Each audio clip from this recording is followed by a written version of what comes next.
Everybody's going to get in trouble. It's a question of how do you get out of trouble. Yeah. There was a point where a lot of people felt I wasn't going to make it except me. What I did is I restructured things in the early 90s and the bad times, and I had to go back and do it myself. You know, when it was happening, I had no choice. I just had to do it, and I did it myself. I really went back to work, and I really did things myself, and I think that's why I survived. And don't forget, I was being sued for $2 billion at one point. I really think that right now I'm just really proud with the way I've handled things. I really think that I've handled things well from a business standpoint. More importantly than anything else is by using my own brain. The way I've survived, the quality in which I've lived under the survival mode, the image I've portrayed during the survival period. I mean, people haven't seen me go into a corner and put my thumb in my mouth and say, I give up, I give up. I mean, this kid doesn't give up. But some people did give up. Many people gave up, and many tough, smart killers gave up. They just gave up. They said, I can't do it anymore. But I have to tell you, a lot of smart people are in real deep trouble right now, and I'm not. And a lot of people, really smart people, are dead. They're gone. They're buried. They're over. I've always been able to lead, and I've led with spirit. I've just always been able to create spirit. I mean, I built a great wealth by the spirit that I created. And, you know, I'm pretty good at seeing what people want. You just have to lead by example. Well, I think my health is very good, and as far as that, I've never had a cigarette, I've never had a glass of alcohol. How do you define leadership? Leadership is a very strange word because, you know, some people have it, some people don't, and nobody knows why. I mean, Winston Churchill was an unbelievable leader. Why? He was born with a speech impediment. He had all sorts of problems. He certainly wasn't a handsome man, and yet he was a great leader. Why was he a great leader? Nobody knows. He was a great leader. It's really management. It's competence, it's capability, it's just basic ability. And you know, most people love me, and a few really have great distaste for me. Well, I had a good childhood, wonderful parents, really good parents, and it was a good, solid childhood, I'd say. Very normal in a lot of respects, but a very, very solid childhood. My father was in the real estate business, and I've been in that and other businesses and different things. I like what I'm doing. I just enjoy what I'm doing. I love the real estate business, and I love the other businesses that I'm in. I don't think of myself as driven. I'm fortunate. I don't need lots of sleep like some people, and some people don't. I don't need that. I would say that I'm somebody that enjoys what I do, and I enjoy it so much that perhaps I do it well, but I really enjoy what I do. I don't like to think of myself as driven. I don't like to think of myself really as ambitious. I just enjoy what I do. I just want to keep doing what I'm doing. I have a special interest in New York. New York City is a hot city. It's a great city. It's the greatest city in the world, according to many. And I guess a lot of things had to do with it. Mostly, I feel it was the psychology of making New York a winner as opposed to a loser. I mean, we took a building that had one person working, we now employ 2,000 people, and we employed during peak construction periods over 4,000 people. So the city is the big winner. And I learned a lot from my father, more than anything else. I learned a lot. My father was out in sort of a tough business in Brooklyn, Queens, rent control property and various properties, and it wasn't a great business, it was a good business, and he was a solid guy and a bright guy. And I learned a lot from my father. I think if, in terms of support, that would be the number one thing that I got from my father.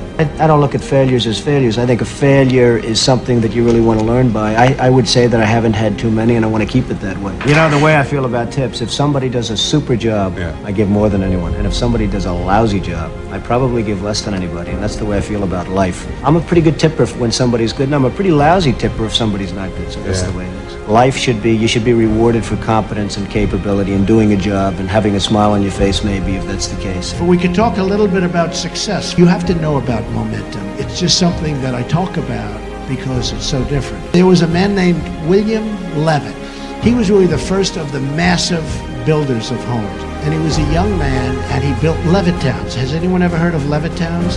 The Levittowns were these massive housing developments, largely in Long Island, Pennsylvania, different places, but massive.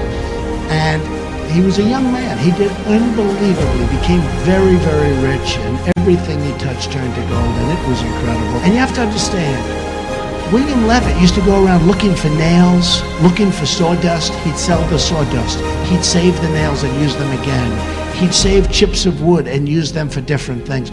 Everything was perfect. He knew how to get zoning. He'd have lunch with the mayor. I had great respect for him. He was a great real estate person. He was the ultimate professional real estate developer, and he built Levittowns. Remember, he was the first really large-scale housing sprawl all over the country. Actually, they went all over the world. Then what happened is he was offered a lot of money by Gulf and Western. It was a big conglomerate to buy his company. And they offered him a lot of money, more money than he ever thought possible. And he took it. He then retired at a very young age, very, very young. He moved to the south of France. He bought a magnificent yacht, and he was riding high.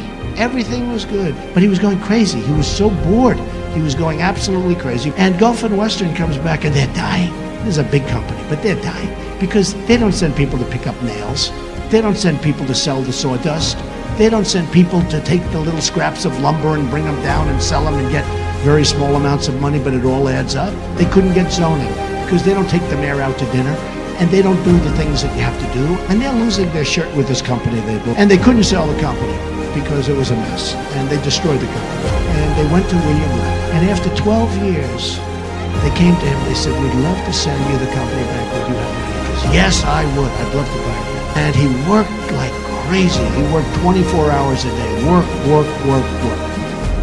And he went bankrupt, out of business, totally bankrupt. And by this time, he was an old guy, and I was at a party, and I was the new hot guy in New York. I was doing great with real estate, and I was on the covers of Business Week magazine and Fortune magazine. I was doing really well. And I walk into the apartment, I was invited, and I saw one person, pretty old guy, and he was sitting in the corner, and his name was William Levitt. And I said, Mr. Levitt, how are you doing? Donald Trump. He said, yes, I know. He said, I'm not doing well. I'm not doing well at all. I said, I read that, and it's too bad. What went wrong? And I'll never forget the expression of the statement. He said, Donald, I totally lost my momentum. And I watched him sitting in this corner. I don't even know why he was there. Because he said, I lost my momentum, Donald. I lost my momentum. I've never, ever forgotten those words.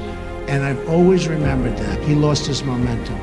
He took that time off. He came back, and it was a different world, and he lost his momentum. Now, the real lesson there is you have to know if you've lost your momentum so that you don't get hurt. What you want to do is you want to keep going. But if you think you lost your momentum, slow down and refocus on maybe something else.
I feel like I'm losing my mind. Is everybody in the world blind? Please, Lord, give me a sign, a sign.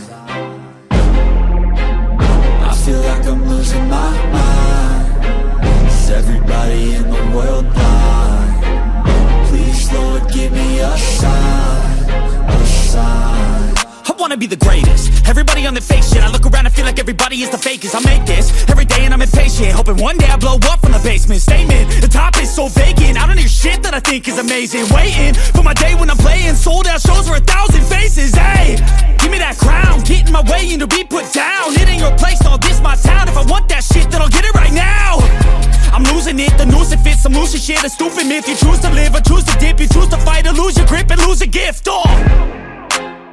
I feel like I'm losing my mind. Is everybody in the world blind?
I feel like I'm losing my mind.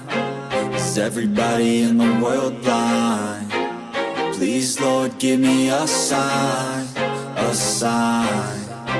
I feel like I'm losing my mind. Is everybody in the world blind? Please, Lord, give me a sign, a sign. I wanna be the greatest. Everybody on the fake shit. I look around and feel like everybody is the fakest. I make this every day and I'm impatient, hoping one day I blow up from the basement. Statement, the top is so vacant. I don't hear shit that I think is amazing. Waiting for my day when I'm playing sold out shows for 1,000 faces. Hey, give me that crown, get in my way and to be put down. It ain't your place, all this my town. If I want that shit, then I'll get it right now. I'm losing it, the noose it fits, I'm losing shit. A stupid myth, you choose to live or choose to dip. You choose to fight or lose your grip and lose a gift. I feel like I'm losing my mind. Is everybody in the world blind? Please, Lord, give me a sign, a sign. I feel like I'm losing my mind. Is everybody in the world blind? Please, Lord, give me a sign, a sign. Yeah. There's no mercy in this world, just hunger-thirsty persons in different versions. Each new update, that shit worsens. Why? Pull back the curtain and you'll see the different vermin. We all have different burdens that all seem to cause disturbance. Yo, so do me a favor, don't treat me like a neighbor. Don't need the different flavors of your problems just to savor.